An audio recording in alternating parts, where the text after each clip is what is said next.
مسافر اکثر په دې وهمو سوچونو فکرونو کې د دې قصو د لاسه لاړ شي. یوه دویمه دا خبره به رانه لږ اوږده شي خو خیر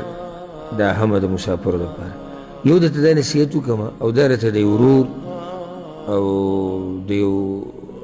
دوست مشوره ده او دا هغه انسان چې څه نه څه تجربې شتي هغه ده چې څومره دې ځان ته ګول او مقصد او هدف غټ یې دومره به په عذابېږي. و چې ته د هغه ځای نه راغلی او د هغه یو خپل بنګله دې لیدلې د هغه 15 چته او د هغه ځای نه دې ځان سره هغه خوب راوړی دی ته به څه ګمانه دلته خوب وکړي.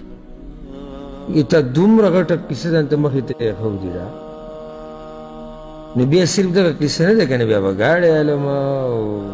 ځمکې او خوا کې ټوټه خرڅېږي ولته ټوټه ده دلته دا بیا ته په سکون به نه شي. خو که چېرته موږ دا امیدونه لږ راکم کړو نو زموږ ژوند به برابر شي. امید څه یعنې یو سړی وایي چې زه دومره څه وکړم چې را 2-3 ټیمه روټۍ پرې راوړي د دې بچو زما د هغوی د سکول مدرسه پکې وشي تربیت یې وشي غم خادي رسم و رواج دغه روانې به صحیح او کور نشته یو داسې کور میلاو شي چې بس سر هم پکې پټ شي نو بیا صحیح ده. خو دا کم بعضو چې را کم سوچونه راوړي ته خو خبرېږم د خلکو نو هغه ډېرې پکې به صندوق کې وړي دي او دغه هدف پوره شوی نه ځکه چې 15 چته او 4 او 3 چته بنګلې چې جوړه کړې ده نو بیا بله کیسه ذهن ته راغلې ده که دې روډ باندې ورسره داسې دوکانونه جوړ شي پیسه بل ځای ته لاړه